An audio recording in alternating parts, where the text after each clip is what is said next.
မင်္ဂလာပါရှင်။ Dhaka Times မြန်မာဘာသာစီစဉ်မှပြန်လည်ကြိုဆိုလိုက်ပါရစေ။ဒီကနေ့တင်ဆက်ပေးမယ့်သတင်းကတော့ဝန်ကြီးဦးစုထက်ကနှစ်တကူရင်အရေးကြီးတဲ့အချက်နှစ်ချက်အားလူထုစီမှာကြားထားတဲ့အကြောင်းကိုတင်ပြပေးသွားပါမယ်။လက်ရှိချင်းပြည်နယ်ဆိုရအဖွဲ့ပြိုးရေးစုခွင့်ရှိသူနဲ့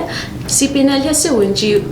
ဦးစုထက်က2021ခုနှစ်နှစ်တကူရင်အရေးကြီးတဲ့အချက်နှစ်ချက်ကိုချင်းလူထုထံအမှားစကားပြောကြားခဲ့ကြောင်းသိရှိရပါတယ်။မှာကြားလိုတာကတော့အများကြီးရှိပါတယ်။ဒါပေမဲ့အရေးကြီးတယ်လို့ထင်တဲ့အချက်နှစ်ချက်ကိုပဲလူထုကမှာကြားလိုပါတယ်။ပထမတစ်ချက်ကတော့ COVID-19 ရောဂါကိစ္စဖြစ်ပါတယ်။ကမ္ဘာတဝန်းမှာဖြစ်ပျက်နေတဲ့ဒီရောဂါကြောင့်ချင်းပြည်နယ်မှာလည်းလူ3ဦးသေဆုံးပြီဖြစ်ပါတယ်။ဒီရိမ်မြို့နယ်သူထောင်ကျေးရွာမှာ COVID-19 ရောဂါကူးစက်သူ33ဦးထိရှိလာပါတယ်။ဒါကြောင့်ကျန်းမာရေးနဲ့အားကစားဝန်ကြီးဌာနကထုတ်ပြန်တဲ့ထုတ်ပြန်ချက်တွေကိုတိတိကျကျလိုက်နာဖို့လိုပါတယ်။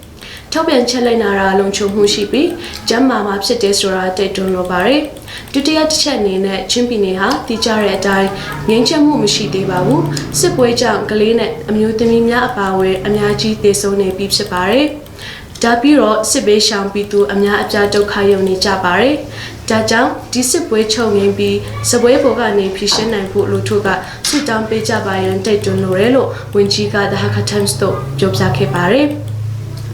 ဝန်ကြီးဦးစုထက်ဟာလာမယ့်ချင်းပြည်နယ်ဆိုရဖွဲ့တဲ့တွင်ဝန်ကြီးချုပ်ဖြစ်လာနိုင်ရန်အလားအလာအရှိဆုံးပုဂ္ဂိုလ်ဖြစ်ကြောင်းဒေသခံလူထုတချို့ကယူဆကြသူဖြစ်ပါရရှင်။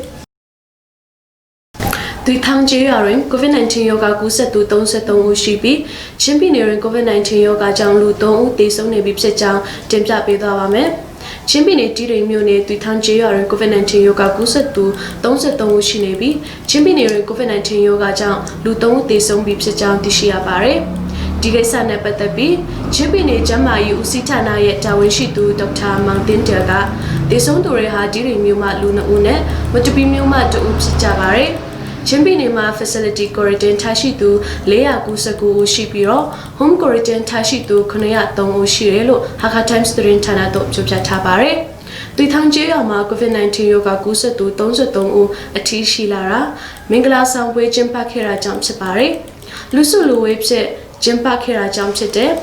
ဒါကြောင့် January လ4ရက်နေ့မှာလူမှုရေးဝန်ကြီးပူပေါလူမင်ထောင်လဲတွားရောက်လေ့လာခဲ့တယ်လို့ချင်းပြည်နယ်အစိုးရအဖွဲ့ရဲ့ပြိုးရေးစုခွင့်ရှိသူနဲ့စီပင်နယ်လျှက်စစ်ဝန်ကြီးဦးစုထက်က Dhaka Times သတင်းဌာနတို့ပြောပြထားပါတယ်။ဒီကိစ္စနဲ့ပတ်သက်ပြီးချင်းပြည်နယ်ကျန်းမာရေးဦးစီးဌာနရုံးမှဒီလိုမျိုးနေသူထောင်ကျေးရွာကို2020ခုနှစ်ဒီဇင်ဘာလ29ရက်နေ့မှ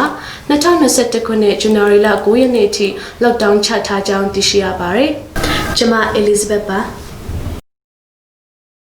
ဆက်လက်ပြီးတော့ဟာခမြို့တိုးချဲ့ရေးစီမံကိန်းအတွက်ဇန်နဝါရီလ10ရက်နေ့တွင်အောင်ပါလီစနစ်ဖြင့်အင်ဂျီကွက်ချထားပေးမိဖြစ်ကြောင်းသိရှိရပါတယ်။ချင်းပြည်နယ်အစိုးရကဟာခမြို့ရက်ကွက်တိုးချဲ့ရေးအတွက်အင်ဂျီကွက်ချထားမှုအနက်ကြန့်ရှိနေတဲ့အင်ဂျီကွက်များကိုအောင်ပါလီစနစ်ဖြင့်ပြန်လည်နေရာချထားပေးမိဖြစ်ကြောင်းလမ်ဘတ်ဆက်သွယ်ရေးဝန်ကြီးဘူးဆွီထောက်တံမှသိရှိရပါတယ်။ပထမတော့မြေကွက်ချထားတာအင်မြေကွက်436ကွက်ရှိပြီးအဲ့ဒီအထဲမှာကျန်ရှိနေတဲ့မြေကွက်133ကွက်ရှိရတဲ့အစိုးရရုံး9ခုကနေအောင်ပါလီမဲနိုင်မှာဖြစ်ပါတယ်ပြီးတော့အောင်ပါလီစနစ်နဲ့မြေကွက်ရထားပေမဲ့သတ်မှတ်ထားတဲ့အတိုင်းငွေပေးသွင်းခြင်းမရှိကြတဲ့မြေကွက်တွေကိုလည်းပြန်သိမ်းထားပြီးငွေပေးသွင်းသူများကိုမကြာမီမှာလိုင်စင်ထုတ်ပေးတော့မယ်လို့ဝန်ကြီးဦးဆွေထောက်ကဟာခတ်ထမ်ကိုပြောပြခဲ့ပါတယ်ဟာခမြို့တိုးချဲ့ရေးစီမံကိန်း၌ပထမအတုပ်တွင်မြေအင်ကွက်436ကွက်ရှိပြီးကျန်ရှိသည့်မြေကွက်613ကွက်ရှိနေသေးကြောင်းကျန်ရှိနေတဲ့မြေကွက်များကိုမကြာမီပြန်လည်ဖွင့်လှစ်ပေးမိဖြစ်ကြောင်းသိရှိရပါတယ်။